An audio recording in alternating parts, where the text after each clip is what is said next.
ദൈവമനുഷ്യന്റെ സ്നേഹഗീത വാല്യം 4 അധ്യായം 174 തുടർച്ച.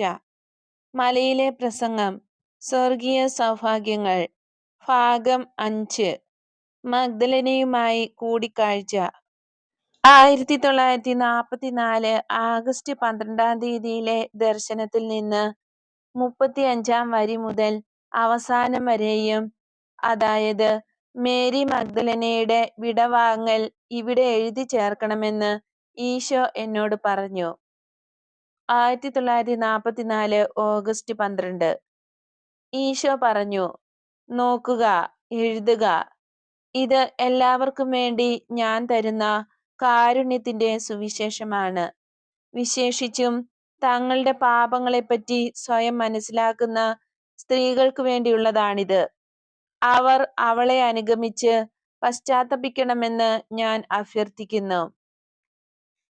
ഈശോ ഒരു പാറയുടെ മുകളിൽ നിന്നുകൊണ്ട് ഒരു വലിയ ജനക്കൂട്ടത്തോട് സംസാരിക്കുകയാണ്. അതൊരു മലമ്പ്രദേശമാണ്. 2 താഴ്വരകൾക്കിടയിലുള്ള ഒറ്റപ്പെട്ട ഒരു കുന്ന്.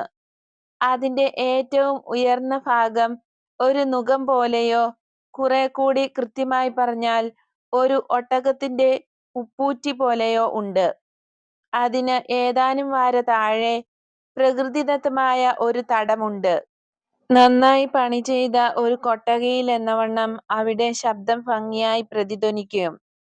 ആ കുന്നു മുഴുവൻ പൂക്കളാൽ നിറയപ്പെട്ടിരിക്കുന്നു. അതൊരു വേനൽക്കാലമായിരിക്കണം. താഴെയുള്ള വിളകൾ പാകമായിട്ടുണ്ട്. അവ കൊയ്തെടുക്കാറായി. വടക്കുവശത്തായി കൂടുതൽ ഉയരമുള്ള ഒരു മല സൂര്യപ്രകാശത്തിൽ പ്രശോഭിക്കുന്നു.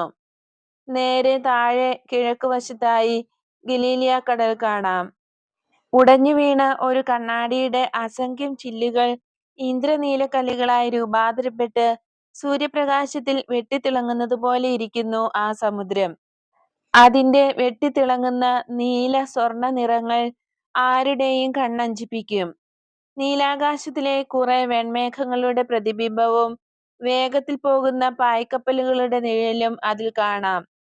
ജനേസറത്ത് കായലിനപ്പുറത്ത് അതിവിസ്തൃതമായ ഒരു മൈതാനമുണ്ട്. പ്രഭാതത്തിലെ മൂടൽമഞ്ഞ് മുഖേന അതും കായലിന്റെ ഒരു എടുപ്പാണെന്നേ തോന്നുകയുള്ളൂ. പിൻവശത്ത് പർവ്വതങ്ങളുടെ ഒരു നിര തന്നെയുണ്ട്. അവയുടെ പാർശ്വങ്ങൾ അതിവിചിത്രമാണ്. അതിനാൽ നീലാകാശത്ത് നിരത്തിവച്ചിരിക്കുന്ന മേഘങ്ങളാണ് അവയെന്ന് തോന്നും. കുറെ ആളുകൾ പുൽപ്പരപ്പിലും മറ്റു കുറെ പേർ വലിയ പാറകളുടെ മുകളിലും ഇരിക്കുന്നു. വേറെ ചിലർ നിൽക്കുകയാണ്. അപ്പസ്തോലന്മാരുടെ സംഘത്തിലുള്ള എല്ലാവരും അവിടെ ഇല്ല. പത്രോസ്, അന്ത്രയോസ്, യോഹന്നാൻ, യാക്കോബ് എന്നിവരെ എനിക്ക് കാണാം. നഥാനിയേലിന്റെയും പീലിപ്പോസിന്റെയും പേരുകൾ വിളിക്കുന്നത് കേൾക്കാം. അക്കൂട്ടത്തിൽപ്പെട്ട ഒരാൾ കൂടി വന്നു. അവർ അദ്ദേഹത്തെ സൈമൺ എന്ന് വിളിക്കുന്നത് കേട്ടു. മറ്റ് അപ്പൊസ്തലന്മാരെ കാണുന്നില്ല. ഒരുപക്ഷെ അവർ ജനക്കൂട്ടത്തിനിടയിലുണ്ടായിരിക്കും. പ്രസംഗം തുടങ്ങിക്കഴിഞ്ഞു. അത് മലയിലെ പ്രസംഗം തന്നെയാണെന്ന് എനിക്ക് മനസ്സിലായി. എന്നാൽ സ്വർഗീയ സൗഭാഗ്യങ്ങളെല്ലാം പ്രഖ്യാപിച്ചു കഴിഞ്ഞു. പ്രസംഗം പര്യവസാനിക്കുവാൻ പോവുകയാണെന്ന് എനിക്ക് തോന്നുന്നു. എന്തെന്നാൽ ഈശോ ഇപ്രകാരം പറയുന്നു, അങ്ങനെ ചെയ്താൽ നിങ്ങൾക്ക് വലിയ പ്രതിഫലം ലഭിക്കും. എന്തുകൊണ്ടെന്നാൽ സ്വർഗസ്ഥനായ പിതാവ് നല്ലവരോട് കാരുണ്യമുള്ളവനാണ്. അർഹതയുള്ളവർക്ക് 100 മടങ്ങായി നൽകേണ്ടത് എങ്ങനെയാണെന്ന് അവിടുത്തേക്ക് അറിയാം. അതിനാൽ ഞാൻ നിങ്ങളോട് പറയുന്നു. ജനങ്ങൾക്ക് വലിയ വികാരാവേശമുണ്ടായി. അവർ ഈശോ നിന്നിരുന്ന പീഠത്തിനടുത്ത് തടിച്ചുകൂടി. ഈശോയുടെ ശ്രദ്ധ പതറിയിരിക്കുകയാണ്. ഈശോ പ്രസംഗം നിർത്തി തിരിഞ്ഞു നോക്കി. മറ്റുള്ളവർ നോക്കിയിടത്തേക്ക് അവിടുന്ന് നോക്കി. ഗൗരവമുള്ളതെങ്കിലും കറുത്ത കുപ്പായം ധരിച്ച അവിടുത്തെ രൂപം മനോഹരമായിരുന്നു. കിഴക്കുവശത്തെ കൊടുമുടിയുടെ മുകളിലെത്തിയ സൂര്യന്റെ ആദ്യകിരണങ്ങൾ മാറത്ത് കൈകെട്ടി നിൽക്കുന്ന അവിടുത്തെ ശിരസിൽ പതിച്ചു. ഹേ പ്രാകൃതന്മാരെ, വഴി തരിക, ഈ സുന്ദരിക്ക് കടന്നു പോകാൻ വഴി തരൂ, ഒരാൾ കോപത്തോടെ അട്ടഹസിച്ചു. അതിന് പിന്നാലെ മോടിയായി വസ്ത്രധാരണം ചെയ്ത 4 പൂവാലന്മാർ കൈകൾ കൂട്ടിപ്പിണച്ച് ഒരു ഇരിപ്പിടമുണ്ടാക്കി അതിന്മേലിരുത്തി. മഹാപാപിനിയായ മേരി മഗ്ദലനയെ അങ്ങോട്ട് കൊണ്ടുവരികയാണ്. അവരിൽ ഒരാൾ ഒരു റോമാക്കാരനാണെന്ന് തോന്നുന്നു. എന്തെന്നാൽ അയാൾ ഒരു റോമൻ കുപ്പായം ധരിച്ചിട്ടുണ്ട്. മനോഹരമായ അധരങ്ങൾ കൊണ്ട് അവൾ പുഞ്ചിരിക്കുകയാണ്. അവളുടെ ശിരസ്സും സ്വർണ്ണ നിറത്തിലുള്ള തലമുടിയും ആകർഷകമായിരുന്നു. പിന്നിയിട്ടിരിക്കുന്ന ആ ചുരുണ്ട മുടിയിൽ വിലപിടിപ്പുള്ള ഹെയർ പിന്നുകളും മുത്തുകൾ പതിച്ച ഒരു സ്വർണ്ണ പതക്കവും കുത്തിവെച്ചിട്ടുണ്ട്. നെറ്റിയുടെ മുകൾ ഭാഗത്തെ ആവരണം ചെയ്തിരുന്ന പതക്കം ഒരു കിരീടം പോലെ ഇരിക്കുന്നു. അതിനിടയിലൂടെ വീണുകിടക്കുന്ന അളകങ്ങൾ അവളുടെ അതിസുന്ദരമായ കണ്ണുകളെ അല്പാൽപം മറയ്ക്കുന്നുണ്ട്. പരിഷ്കൃതമായ ചമയങ്ങൾ അവളെ കൂടുതൽ ആകർഷകയാക്കുന്നു. കിരീട സമാനമായ പതക്കം കാതുകളുടെ പിന്നിൽ മറയുന്നു. പിൻവശത്ത് അവളുടെ സമൃദ്ധമായ തലമുടിയുടെ താഴെയായി അതിവെണ്മയാർന്ന നഗ്നകണ്ഠം കാണാം. ആ നഗ്നത അവിടെ നിന്നും താഴേക്ക് തോൾഫലകം വരെയും വ്യാപിച്ചിട്ടുണ്ട്. അതിനാൽ അവളുടെ മാറിടവും പൂർണ്ണമായി മറയ്ക്കപ്പെട്ടിട്ടില്ല. ഒട്ടും കൈകളില്ലാത്ത ഉടുപ്പ് 2 സ്വർണ്ണ ശൃംഖലകൾ കൊണ്ട് തോളത്ത് ബന്ധിച്ചിരിക്കുന്നു. ചൂടിൽ നിന്നും ചർമ്മത്തെ രക്ഷിക്കുവാൻ മാത്രമായി അതിനേർമയുള്ള ഒരു വസ്ത്രമാണ് അവൾ ധരിച്ചിരിക്കുന്നത്. അതിനാൽ ഒറ്റ നോട്ടത്തിൽ അവൾ പൂർണ്ണ നഗ്നയാണെന്നേ തോന്നൂ. അവൾ ഇടയ്ക്കിടെ തിരിഞ്ഞ് തന്റെ കാമുകന്മാരിൽ ഓരോരുത്തരോട് എന്തൊക്കെയോ പറയുന്നു. അവരിൽ ആ റോമാക്കാരനോടാണ് അവൾക്ക് കൂടുതൽ ഇഷ്ടമെന്ന് എനിക്ക് തോന്നുന്നു. എന്തെന്നാൽ ഇടയ്ക്കിടെ അവൾ അയാളെ നോക്കി പുഞ്ചിരിക്കുകയും അവളുടെ തല അയാളുടെ തോളിൽ ചാരുകയും ചെയ്യുന്നു. ഈ ദേവതയുടെ ആഗ്രഹം സാധിച്ചു, റോമാക്കാരൻ പറഞ്ഞു. ഈ പുതിയ വീനസ് ദേവിക്ക് റോമ ഒരു പാദപീഠമായി തീർന്നു. അതാ അവിടെ ഭവതി കാണാൻ ആഗ്രഹിച്ച അപ്പോളോ ദേവൻ. അതിനാൽ അദ്ദേഹത്തെ വശീകരിക്കൂ. എന്നാൽ ഭവതിയുടെ സൗന്ദര്യധാരയുടെ ഉച്ഛിഷ്ടമെങ്കിലും ഞങ്ങൾക്ക് വേണ്ടി ബാക്കി വെച്ചേക്കണേ. മേരി പുഞ്ചിരിച്ചുകൊണ്ട് കാമോദ്ദീപകമായ ചുറുചുറുക്കോടെ ചാടി താഴെ ഇറങ്ങി. വെള്ള ചന്ദനം കൊണ്ടുള്ള അവളുടെ ചെറിയ ചെരുപ്പുകളും അതിലെ സ്വർണ്ണ കൊളുത്തുകളും കാലിന്റെ ഗണ്യമായ ഭാഗവും പ്രദർശിപ്പിക്കുന്നതായിരുന്നു ആ ഇറക്കം. നേർമയുള്ള വെളുത്ത കമ്പിളി വസ്ത്രം കൊണ്ട് അവൾ ശരീരം മൂടിയിട്ടുണ്ട്. സ്വർണ്ണ നിർമ്മിതമായ ഒരു വലിയ ബെൽറ്റ് അരയിൽ കെട്ടിയിരിക്കുന്നു. ആ പുൽപ്പരപ്പിലെ ലില്ലി പുഷ്പങ്ങൾക്കിടയിൽ ആഭിചാര കർമ്മത്താൽ ആവിർഭവിച്ച ഒരു അവിശുദ്ധ മാംസ പുഷ്പത്തെ പോലെ അവൾ നിന്നു. അവളിപ്പോൾ നേരത്തേതിലും സുന്ദരിയായിരിക്കുന്നു. അവളുടെ ഇളം ചുവപ്പുള്ള ചുണ്ടുകൾക്കിടയിലൂടെ അതിമനോഹരമായ ദന്തനിര പുറത്തു കാണാം. സൗന്ദര്യവും ആകാരഭംഗിയും ഒത്തിണങ്ങിയ അവളുടെ ശരീരം ഏറ്റവും പ്രഗത്ഭരായ ചിത്രകാരന്മാർക്കും കൊത്തുപണിക്കാർക്കും ഉത്തമ മാതൃകയാണ്. വിശാലമായ മാറിടം, വടിവത്ത പാർശ്വങ്ങൾ, മാർദ്ദവമുള്ള ഒതുങ്ങിയ അരക്കെട്ട് എന്നിവ കാണുമ്പോൾ ആ റോമാക്കാരൻ പറഞ്ഞതുപോലെ അവളൊരു ദേവതയാണെന്ന് തോന്നും. ഒരു ശില്പി മനോഹരമായ ചുവന്ന മാർബിളിൽ കൊത്തിയെടുത്ത ഒരു ദേവത. ഓരോ അവയവവും അത്രയ്ക്ക് ആകർഷകമായിരിക്കുന്നു. ഈശോ അവളെ തുറിച്ചു നോക്കി. അവൾ ധിക്കാരപൂർവം അതിനെ നേരിട്ടു. ഇതിനിടയ്ക്ക് റോമാക്കാരൻ അവളുടെ തോളിൽ കൈയിടുകയും പുല്ലിനിടയിൽ നിന്നും പറിച്ചെടുത്ത ഒരു ലില്ലിപ്പൂവ് മാറിടത്തിലേക്ക് ഇടുകയും ചെയ്ത് കിക്കിളിപ്പെടുത്തിയതിനാൽ അവൾ ശരീരമിളക്കി പുഞ്ചിരിച്ചു. മേരി അല്പം അനാദരവോടെ തന്റെ വസ്ത്രാഞ്ചലം ഉയർത്തിക്കൊണ്ട് ഇങ്ങനെ പറഞ്ഞു: എന്റെ പരിശുദ്ധിയെ മാനിക്കണം. ഇത് കേട്ട് 4 കാമുകന്മാരും അത്യുച്ചത്തിൽ ആഭാസകരമായി ചിരിച്ചു. ഈശോ അവളെ തന്നെ തുറിച്ചു നോക്കുകയാണ്.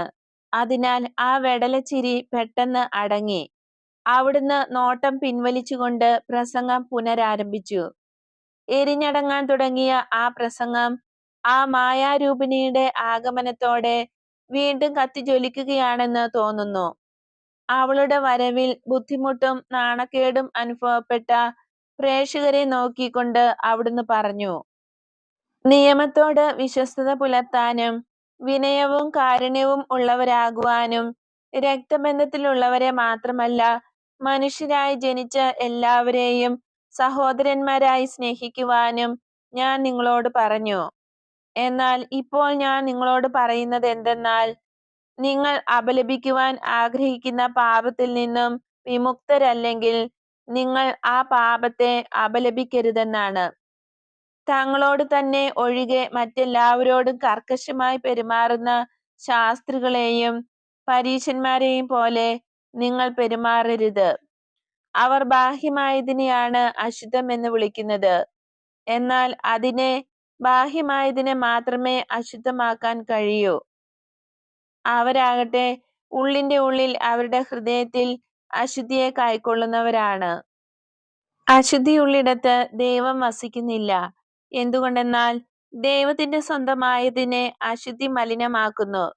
പ്രത്യേകിച്ച് ഭൂമിയിലെ മാലാഖമാരായ കുഞ്ഞുങ്ങളുടെ ആത്മാക്കളെ പൈശാചികമായ ക്രൂരതയോടെ അവരുടെ സ്വർഗീയമായ ചിറകുകൾ അറുത്തു കളയുന്നവർക്ക് ഹാ കഷ്ടം.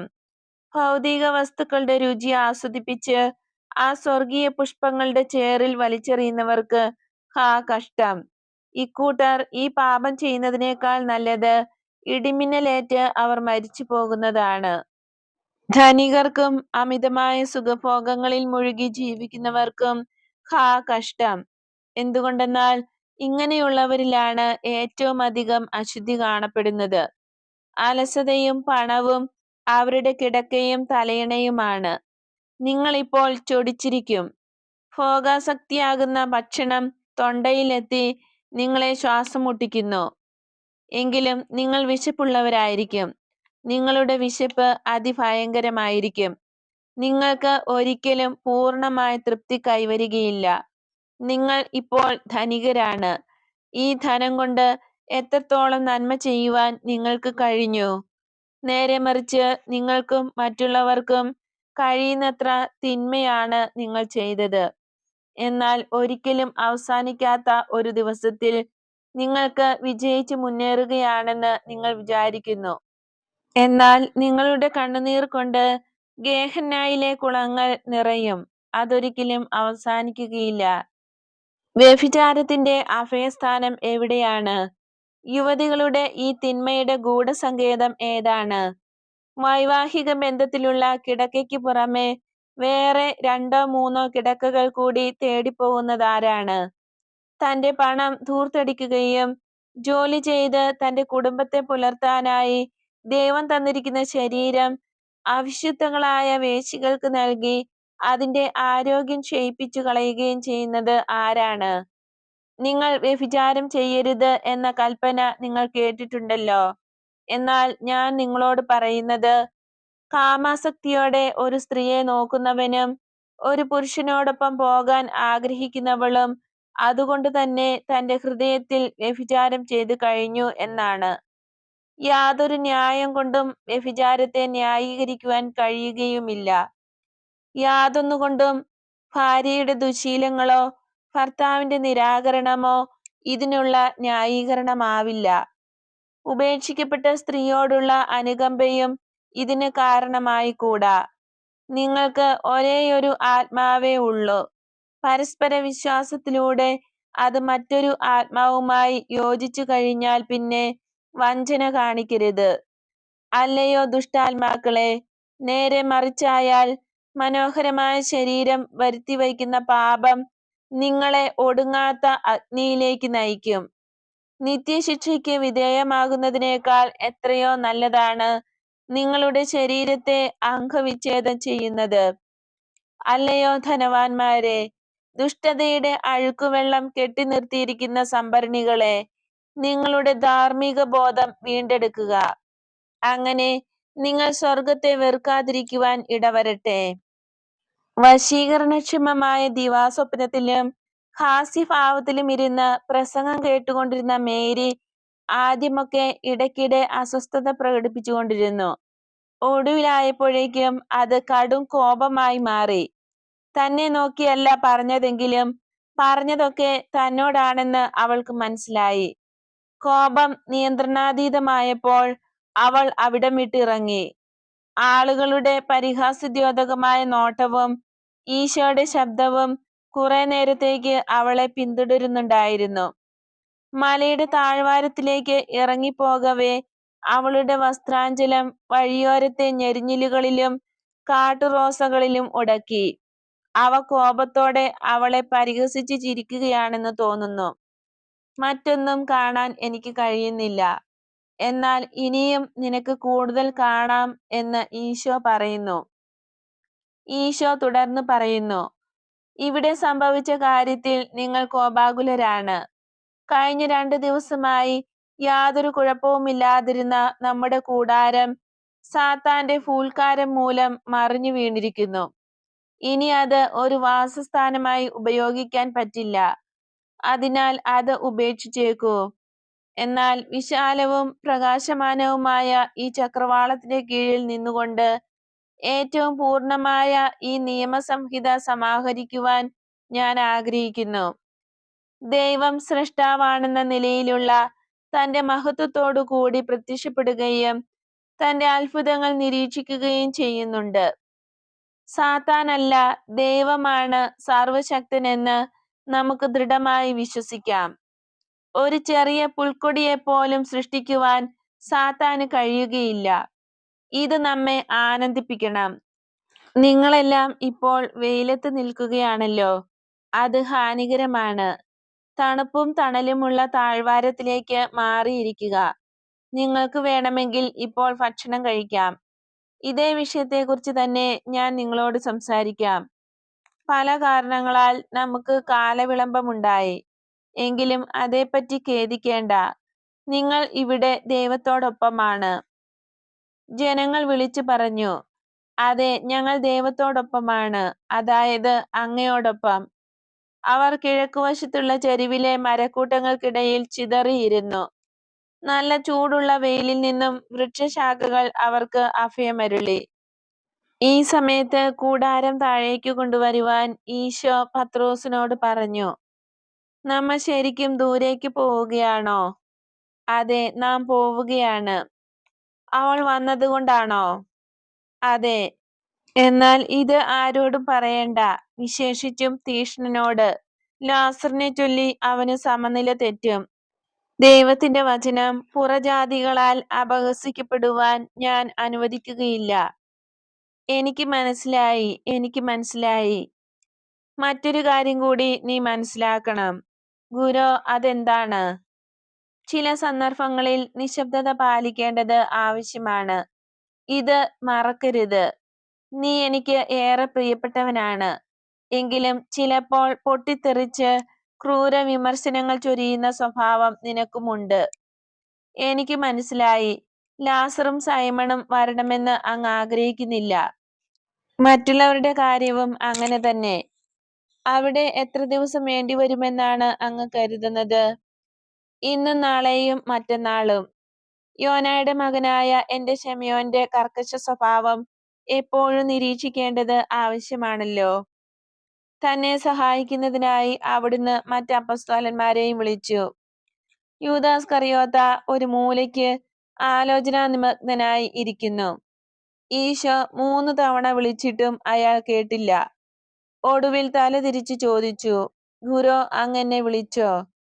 അതെ, പോയി ഭക്ഷണം കഴിച്ചിട്ട് നിന്റെ കൂട്ടുകാരെ സഹായിക്കൂ. എനിക്ക് വിശപ്പില്ല, അങ്ങേക്കും അങ്ങനെയല്ലേ? അതെ, പക്ഷെ 2 പേർക്കും വ്യത്യസ്ത കാരണങ്ങളാലാണ് വിശപ്പില്ലാത്തത്. യൂദാസ്, നീ അസ്വസ്ഥനായിരിക്കുകയാണോ? അല്ല ഗുരു, ഞാൻ ക്ഷീണിതനാണ്. യൂദാസ്, നാം ഇപ്പോൾ കായൽക്കരയിലേക്കും അവിടെ നിന്നും യൂദയായിലേക്കും പോവുകയാണ്.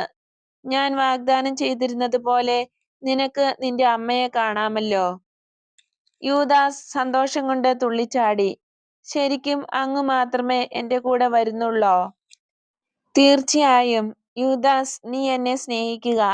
നിന്നെ എല്ലാവിധ തിന്മകളിൽ നിന്നും കാത്തുകൊള്ളാനായി നിനക്ക് ഏറെ സ്നേഹം തരുവാൻ ഞാൻ ആഗ്രഹിക്കുന്നു. ഗുരു, ഞാൻ ഒരു മനുഷ്യനാണ്, മാലാഖയല്ല.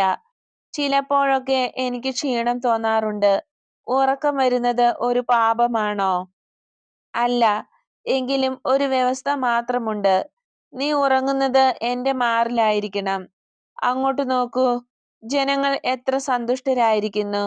പ്രകൃതിയും എത്ര മനോഹരമായിരിക്കുന്നു.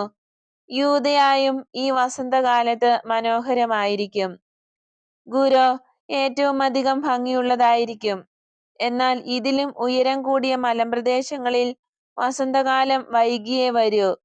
എങ്കിലും അവിടെ നല്ല ഭംഗിയുള്ള പൂക്കളുണ്ടാവും. അവിടുത്തെ ആപ്പിൾ പഴത്തോട്ടങ്ങളും ഐശ്വര്യസമൃദ്ധമാണ്. എന്റെ പഴത്തോട്ടം അമ്മയാണ് നോക്കുന്നത്. അതാണ് ഏറ്റവും മനോഹരം. അമ്മ അതിനുള്ളിലൂടെ നടക്കുമ്പോൾ വല്ലതും കൊത്തിപ്പെറുക്കാനായി പ്രാവുകൾ കൂടെ പോകും.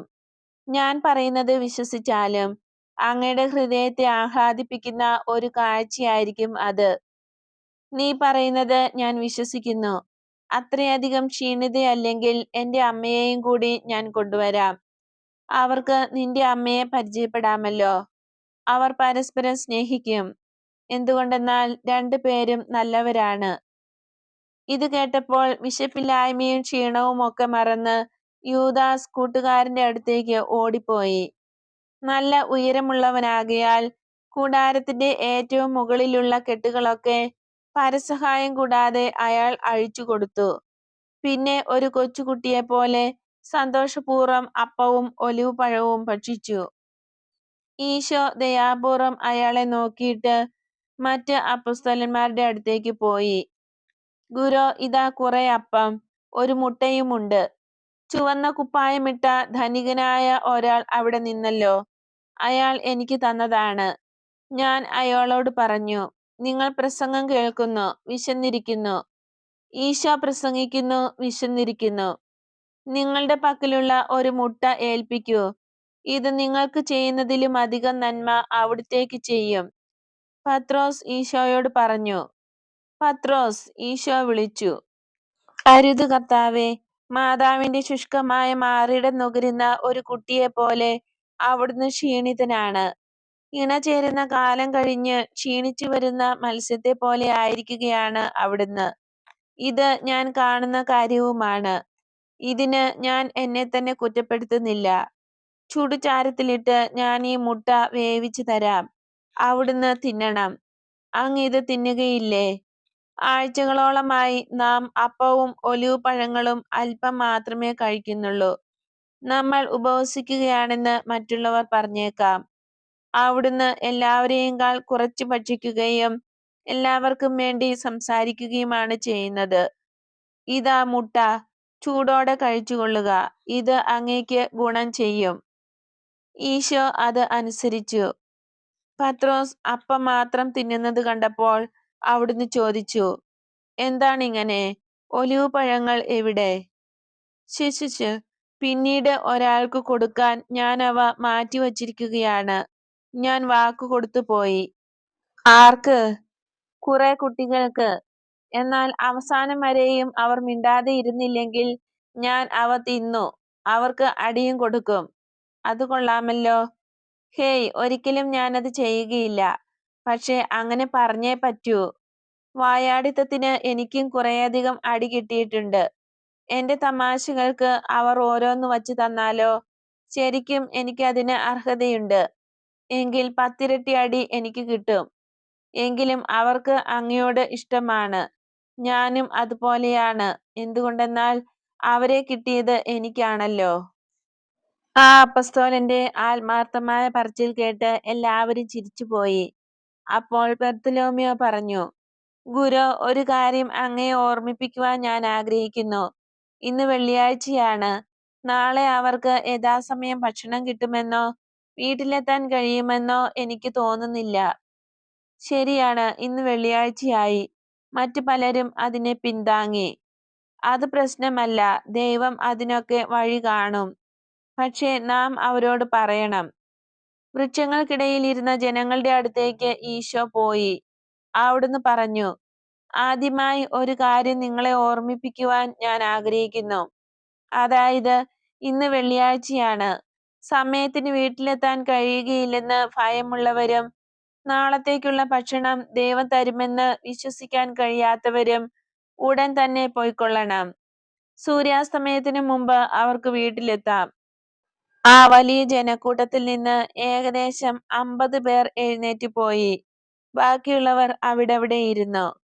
ഈശോ പുഞ്ചിരിച്ചുകൊണ്ട് പ്രസംഗം ആരംഭിച്ചു. പഴയ കാലത്ത് ഇപ്രകാരം പറയുന്നത് നിങ്ങൾ കേട്ടിട്ടുണ്ടാവും: നിങ്ങൾ വ്യഭിചാരം ചെയ്യരുത്. ഈ പാപത്തെപ്പറ്റി ഞാൻ പല സ്ഥലങ്ങളിലും വച്ച് പറയുന്നത് നിങ്ങളിൽ പലരും കേട്ടിരിക്കുമല്ലോ. എന്തുകൊണ്ടെന്നാൽ എന്റെ നോട്ടത്തിൽ ഇത് ഒരാളെ മാത്രമല്ല, 2 3 പേരെ ബാധിക്കുന്ന പാപമാണ്. ഞാനിത് ഒന്നുകൂടി വ്യക്തമാക്കാം. ഒരു വ്യഭിചാരി തന്നോട് തന്നെ പാപം ചെയ്യുന്നു. അയാൾ അതിലെ പങ്കാളിയോട് പാപം ചെയ്യുന്നു. വഞ്ചിതയായ ഭാര്യയോ ഭർത്താവോ പാപം ചെയ്യാൻ ഇത് കാരണമായി തീരുകയും ചെയ്യുന്നു. ഇപ്രകാരം വഞ്ചിക്കപ്പെടുന്ന ഭാര്യാഭർത്താക്കന്മാർ നിരാശയിലാണ്ട് പോകുന്നതിനോ വല്ല കടുംകൈകളും ചെയ്യുന്നതിനോ പ്രേരിതരാകുന്നു. ചെയ്തു കഴിഞ്ഞ വ്യഭിചാരത്തെക്കുറിച്ചാണ് ഞാനിത് പറഞ്ഞത്. എന്നാൽ ഞാൻ ഒന്നുകൂടി പറയുന്നു, ചെയ്തു കഴിഞ്ഞ പാപം മാത്രമല്ല പാപം, ചെയ്യാനുള്ള അഭിലാഷവും പാപം തന്നെയാണ്. വ്യഭിചാരമെന്നത് എന്താണ്? നമ്മുടേതല്ലാത്ത ഒരുവന് വേണ്ടിയോ ഒരുവൾക്ക് വേണ്ടിയോ ഉള്ള ആസക്തിയാണത്. പാപം ആഗ്രഹത്തിൽ തുടങ്ങുന്നു, പ്രലോഭനത്തിൽ തുടരുന്നു, പ്രേരണയിൽ പൂർത്തിയാകുന്നു, പ്രവൃത്തിയിൽ മകുടമണിയുന്നു.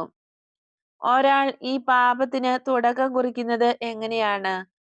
സാധാരണഗതിയിൽ ശുദ്ധമല്ലാത്ത ഒരു നോട്ടം മുഖേന ആയിരിക്കും. പിന്നെ ഞാൻ നേരത്തെ പറഞ്ഞതുപോലെയൊക്കെ സംഭവിക്കും. പരിശുദ്ധമായ കണ്ണുകൾക്ക് അദൃശ്യമായവ പരിശുദ്ധിയില്ലാത്ത കണ്ണുകൾ കാണുന്നു. കണ്ണിലൂടെ പ്രവേശിക്കുന്ന ദാഹം തൊണ്ടയിലും വിശപ്പ് ശരീരത്തിലും എത്തി രക്തത്തെ ചൂടുപിടിപ്പിക്കുന്നു. ഇത് മാംസനിബദ്ധമായ ദാഹവും വിശപ്പും ചൂടുമാണ്. ഇത് അയാളെ ഉന്മാദത്തിലേക്ക് നയിക്കുന്നു. കാണപ്പെടുന്ന വ്യക്തി വഴങ്ങാത്ത ആളാണെങ്കിൽ ഉന്മാദിയായ വിഷയാസക്തൻ ഉത്കണ്ഠാകുലനായിത്തീരുന്നു, അല്ലെങ്കിൽ പ്രതികാരേച്ഛുവായി തീരുന്നു. എന്നാൽ കാണപ്പെടുന്ന ആൾ ധാർമ്മിക ബോധമുള്ള ആളല്ലെങ്കിൽ വിഷയാസക്തമായ നോട്ടത്തിന് അനുകൂലമായി പ്രതികരിക്കുന്നു. പാപത്തിലേക്കുള്ള അധപതനം അതോടെ ആരംഭിക്കുന്നു. അതിനാൽ ഞാൻ നിങ്ങളോട് പറയുന്നു, കാമാസക്തിയോടെ ഒരു പുരുഷൻ സ്ത്രീയെ നോക്കുന്നുവെങ്കിൽ അയാൾ അവളുമായി വ്യഭിചാരം ചെയ്തു കഴിഞ്ഞു. എന്തുകൊണ്ടെന്നാൽ അവൻ അഭിലഷിക്കുന്ന പ്രവൃത്തി, ചിന്ത പൂർത്തീകരിക്കുന്നു. നിന്റെ വലതു കണ്ണ് പാപകാരണമായി തീരുന്നുവെങ്കിൽ അത് ചൂഴ്ന്നെടുത്ത് ദൂരെ കളയുക. 2 കണ്ണുള്ളവനായി നരകാന്തകാരത്തിലേക്ക് എന്നേക്കും എറിയപ്പെടുന്നതിനേക്കാൾ നല്ലത് ഒരു കണ്ണ് ഇല്ലാതെ ഇരിക്കുകയാണ്. വലതു കൈയ്യ് പാപം ചെയ്യാൻ നിന്നെ പ്രേരിപ്പിക്കുന്നുവെങ്കിൽ അത് മുറിച്ചെടുത്ത് ദൂരെ കളയുക. നിങ്ങളുടെ മുഴുവൻ ശരീരവും നരകത്തിൽ പോകുന്നതിനേക്കാൾ നല്ലത് നിങ്ങളുടെ ശരീരത്തിലെ ഒരു ഭാഗം ഇല്ലാതെ ഇരിക്കുന്നതാണ്. അംഗഭംഗമുള്ളവർക്ക് ദേവാലയത്തിൽ ദൈവത്തെ ശുശ്രൂഷിക്കാൻ കഴിയുകയില്ലെന്ന് എഴുതപ്പെട്ടിട്ടുള്ളത് ശരി തന്നെ.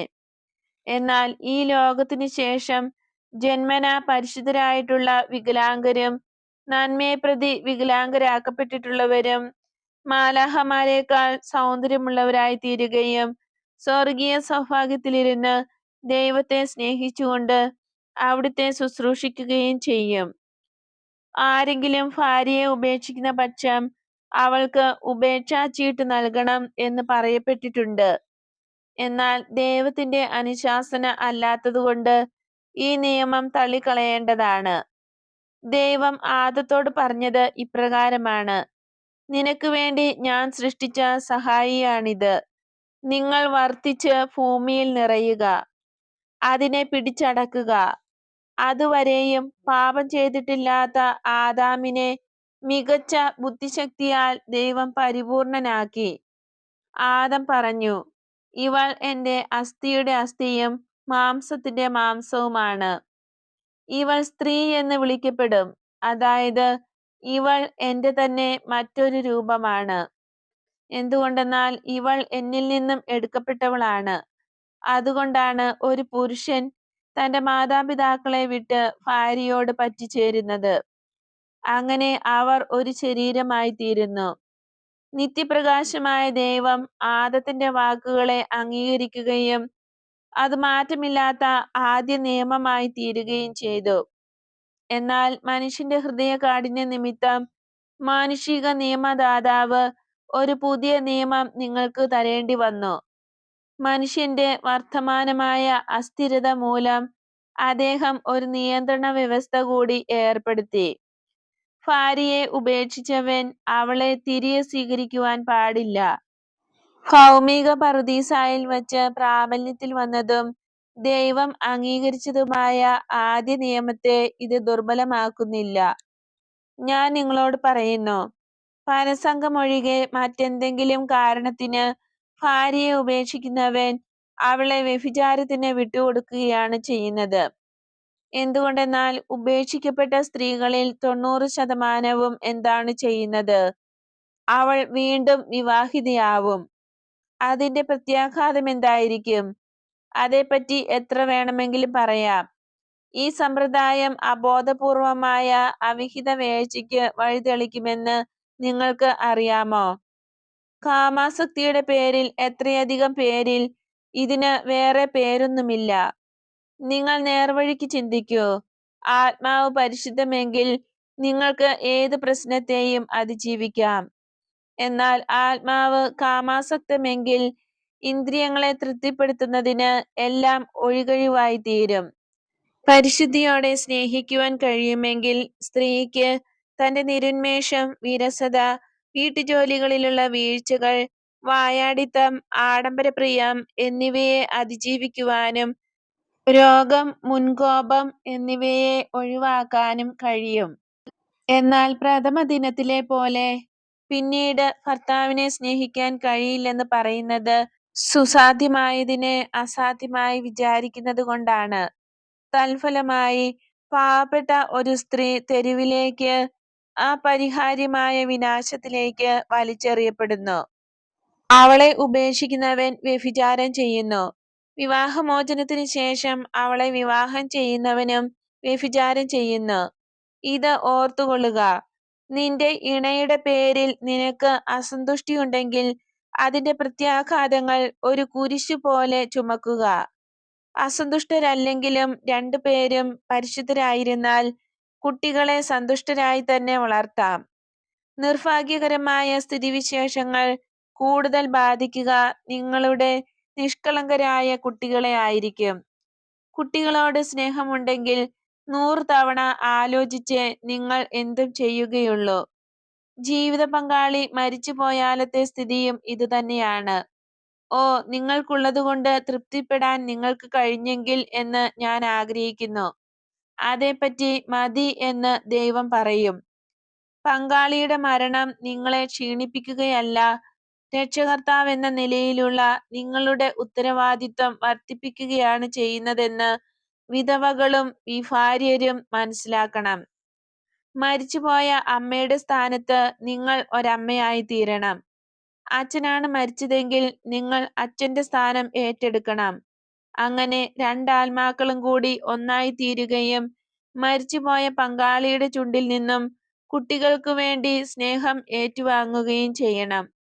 എന്നിട്ട് പരേതന്റെ ആത്മാവിനോട് പറയുക, സമാധാനത്തോടുകൂടി പോയാലും അങ്ങയുടെ കുഞ്ഞുങ്ങളെപ്പറ്റി ദുഃഖിക്കേണ്ട.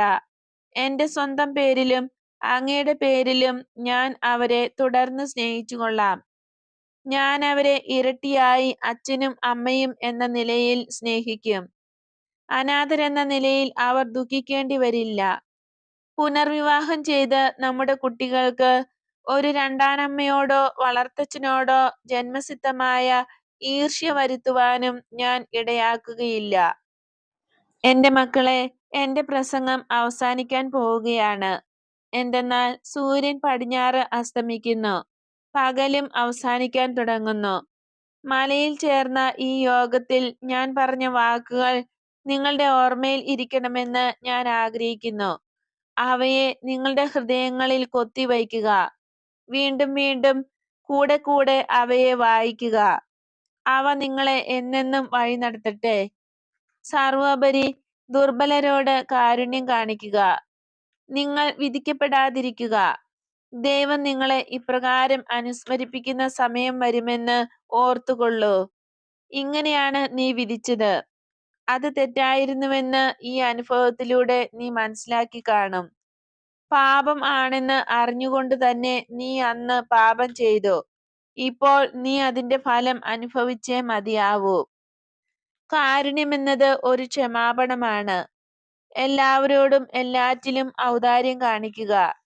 നിന്നെ നല്ല അവസ്ഥയിൽ നിലനിർത്തുന്നതിന് ദൈവം ഇത്രയധികം സഹായം തരുന്നുവെങ്കിൽ അതിന്റെ പേരിൽ നീ അഭിമാനം കൊള്ളരുത്.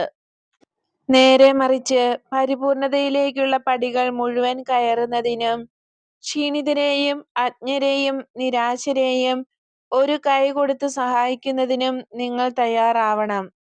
സ്വന്തം കണ്ണിലെ കോലെടുക്കുന്നതിനു മുമ്പേ സഹോദരന്റെ കണ്ണിലെ കരടെടുക്കുന്നതിന് നിങ്ങൾ ഇത്രയധികം വ്യഗ്രത കാണിക്കുന്നതെന്തിനാണ്? നിന്റെ കണ്ണിലെ കരടെടുക്കട്ടെ എന്ന് സഹോദരനോട് പറയുവാൻ നിങ്ങൾക്കെങ്ങനെ ധൈര്യം വരും? അതിനു മുമ്പേ നിന്റെ കണ്ണിന്റെ കാഴ്ച നഷ്ടപ്പെടുത്തുന്ന കോല് എടുത്തു കളയുക. ഞാൻ നിങ്ങളോട് പറയുന്നു, ആദ്യം നിങ്ങളുടെ കണ്ണിലെ കോല് എടുത്തു കളയുന്ന പക്ഷം നിങ്ങൾക്ക് നിങ്ങളുടെ സഹോദരന്റെ കണ്ണിലെ കരട് എടുത്തു കളയുവാൻ കഴിയും. നിങ്ങൾ പരസ്നേഹവും വിവേകവും കൈവിട്ട് പെരുമാറാതിരിക്കുക. ക്ഷീണിതരും അജ്ഞരും നിരാശരുമായവർക്ക് സഹായം ചെയ്യുവാൻ ഞാൻ നിങ്ങളോട് പറഞ്ഞല്ലോ. എന്നാൽ അജ്ഞാനികളെ പഠിപ്പിക്കുന്നതും ക്ഷീണിതരെ ഉത്തേജിപ്പിക്കുന്നതും ചിറകുകൾ തകർന്നവർക്ക് പുതിയവ നൽകുന്നതും കാരുണ്യമായി കണക്കാക്കുകയാണെങ്കിൽ സാത്താന്റെ അടിമകളായി തീർന്നവർക്ക് നിത്യസത്യങ്ങൾ വെളിപ്പെടുത്തി കൊടുക്കുന്നതും അവരുടെ മേൽക്കോയ്മ കരസ്ഥമാക്കി പ്രവാചകന്മാരെന്ന് സ്വയം നടിക്കുന്നതും സാധാരണക്കാരുടെ മുന്നിൽ തങ്ങളെ തന്നെ പരിഹാസ്യമാക്കി തീർക്കുന്നതും ആളുകളെ ദുഷിപ്പിക്കുന്നതും ദൈവിക കാര്യങ്ങളെ ദുർവ്യാഖ്യാനം ചെയ്ത് നിന്ദനീയമാക്കുന്നതും അവിവേകമായി കണക്കാക്കേണ്ടി വരും. മറ്റുള്ളവരെ മനപരിവർത്തനം ചെയ്യിക്കുന്നതിനും ദൈവത്തെ സേവിക്കുന്നതിനും യഥാർത്ഥ ശിഷ്യന്മാർക്ക് ഉണ്ടായിരിക്കേണ്ട ഗുണങ്ങൾ ഇവയൊക്കെയാണ്: പരിപൂർണ ബഹുമാനം, സംസാരിക്കാനുള്ള പ്രാപ്തി, നിശബ്ദത പാലിക്കാനുള്ള പ്രാപ്തി, ചിന്തിക്കുക, പ്രവർത്തിക്കുക. നിങ്ങളുടെ ചിന്താശക്തിയെ കൂടുതൽ പ്രകാശമാക്കുന്നതിനുള്ള എല്ലാ പ്രകാശവും ദൈവം നിങ്ങൾക്ക് തരും. നിത്യസത്യങ്ങൾ മുത്തുകൾ പോലെയാണെന്ന് നിങ്ങൾ മനസ്സിലാക്കുക. മുത്തുകൾ ഒരിക്കലും പന്നികൾക്ക് എറിഞ്ഞു കൊടുക്കാറില്ലല്ലോ. അഥവാ അങ്ങനെ ചെയ്താൽ അവ മുത്തുകൾ ചവിട്ടി തകർക്കുകയും തങ്ങളെ പരിഹസിക്കാൻ ശ്രമിച്ചു എന്ന ധാരണയിൽ നിങ്ങളെ കുത്തിക്കീറാനായി പാഞ്ഞടുക്കുകയും ചെയ്യും. വിലപ്പെട്ട മുത്തുകളേക്കാൾ അവയ്ക്കിഷ്ടം ഓക്കുമരത്തിന്റെ കായ്കളോ സൂപ്പിന്റെ ഉച്ഛിഷ്ടമോ ഒക്കെ ആയിരിക്കും. ദിവ്യമായത് നായ്ക്കൾക്ക് കൊടുക്കരുത്. അത് ഇന്നത്തേക്കും നാളത്തേക്കും വേണ്ടതാണ്. എന്റെ മക്കളെ, നിങ്ങളോട് ഞാൻ ധാരാളം കാര്യങ്ങൾ പറഞ്ഞു കഴിഞ്ഞു. അവ ശ്രദ്ധിച്ചു കേൾക്കുകയും ജീവിതത്തിൽ നടപ്പാക്കുകയും ചെയ്യുന്നവരെ വീട് പണിയാൻ വേണ്ടി പാറയുള്ള പ്രദേശം തിരഞ്ഞെടുത്ത ഒരാളോട് ഉപമിക്കാം. അയാൾ വളരെ പാടുപെട്ടായിരിക്കും വീടിന്റെ അടിസ്ഥാനം ഉറപ്പിച്ചത്. പിക്കാസും ഉളിയുമൊക്കെ ഉപയോഗിച്ച് അയാൾ കഠിനമായി ജോലി ചെയ്തു കാണും. അങ്ങനെ അയാളുടെ കൈകൾ തഴമ്പിക്കുകയും നട്ടെല്ല് വേദനിക്കുകയും ചെയ്തിട്ടുണ്ടാവും. എങ്കിലും പാറയുടെ വിടവുകൾ കുമ്മായം വച്ച് അടയ്ക്കാനും ഇഷ്ടികകൾ തമ്മിൽ അടുപ്പിച്ച് ഉറപ്പുവരുത്തുവാനും അയാൾക്ക് കഴിഞ്ഞിരിക്കുമെന്ന് തീർച്ചയാണ്. അതിന് കോട്ടയുടെ ഭിത്തി പോലെ ഉറപ്പ് ലഭിക്കുകയും ആ വീട് ഒരു പർവ്വതത്തെ പോലെ അചഞ്ചലമായി തീരുകയും ചെയ്യും. രൂക്ഷമായ കാലാവസ്ഥകൾ മാറി മാറി വന്നാലും, നദികളിൽ വെള്ളപ്പൊക്കമുണ്ടാകുന്ന അതികഠിനമായ വർഷപാതമുണ്ടായാലും, ചീറിപ്പായുന്ന കൊടുങ്കാറ്റ് അടിച്ചാലും, തിരമാലകൾ ഇരച്ചു കയറിയാലും അതിന് ഒന്നും സംഭവിക്കുകയില്ല. ഉറച്ച വിശ്വാസമുള്ളവന്റെ സ്ഥിതിയും ഇതുതന്നെയാണ്. നേരെ മറിച്ച് ഉപരിപ്ലവമായി എന്റെ വാക്കുകൾ കേൾക്കുകയും ഹൃദയത്തിൽ അവ സൂക്ഷിച്ചു വയ്ക്കാതിരിക്കുകയും ചെയ്യുന്നവൻ ബുദ്ധിമുട്ടാനും സഹിക്കാനും ദുശീലങ്ങൾ വലിച്ചെറിയാനും മടിയുള്ളവനാണ്. തന്റെ അലസതയും വിഡ്ഢിത്തവും നിമിത്തം മണൽപ്പുറത്ത് വീട് വച്ചവന് സദൃശനാണ്. തിടുക്കത്തിൽ വച്ച വീട് പ്രതികൂലമായ കാലാവസ്ഥ വരുമ്പോൾ പൊടുന്നനെ ഇടിഞ്ഞു വീഴുന്നു. നിരാലംബനായ ആ വിഡ്ഢി തകർന്നു കിടക്കുന്ന കല്ലുകളെയും കെട്ടിടത്തെയും നോക്കി നെടുവീർപ്പിടും. പണവും അധ്വാനവും ഉണ്ടെങ്കിൽ തകർന്നു വീണ വീട് നന്നാക്കിയെടുക്കാം. എന്നാൽ ആത്മാവാകുന്ന കെട്ടിടം തകർന്നു പോയാൽ അത് പണിക്കുഴപ്പം മൂലമാണെങ്കിൽ പുതുക്കി പണിയാൻ യാതൊരു വഴിയുമില്ല. അങ്ങനെ ഒരാൾക്ക് ഭാവി ജീവിതം കെട്ടിപ്പടുക്കാൻ സാധ്യമല്ല. ഇടിഞ്ഞു പൊളിഞ്ഞ കല്ലുകളെ നോക്കി നെടുവീർപ്പിടുന്നവർക്ക് ഹാ കഷ്ടം. ഞാൻ നിർത്തുകയാണ്. ഞാൻ താഴെ കായൽക്കരയിലേക്ക് പോകുന്നു. ത്രിയേക ദൈവത്തിന്റെ നാമത്തിൽ ഞാൻ നിങ്ങളെ അനുഗ്രഹിക്കുന്നു. നിങ്ങൾക്ക് സമാധാനമുണ്ടായിരിക്കട്ടെ. എങ്കിലും ജനം പറഞ്ഞു, ഞങ്ങളും അങ്ങയോടൊപ്പം വരുന്നു. അങ്ങയുടേതുപോലെയുള്ള വാക്കുകൾ വേറെ ആരിൽ നിന്നും ഞങ്ങൾ കേട്ടിട്ടില്ല. താൻ കയറി വന്ന ദിശയുടെ മറുവശത്തേക്ക് ഈശോ ഇറങ്ങിപ്പോയി. അത് കഫർനാമിലേക്കുള്ള വഴി ആയിരുന്നു. അത് വളരെ കിഴുക്കാൻ തൂക്കായിരുന്നതിനാൽ യാത്രയ്ക്ക് വേഗത കൂടി. താമസിയാതെ അവർ പർവ്വതത്തിന്റെ അടിഭാഗത്തുള്ള സമതലത്തിലെത്തി. അവിടം ഇലകളും പൂക്കളും കൊണ്ട് അലങ്കൃതമായിരുന്നു. ഇന്ന് ഇത് മതി, ബാക്കി നാളെയാവട്ടെ, ഈശോ പറഞ്ഞു.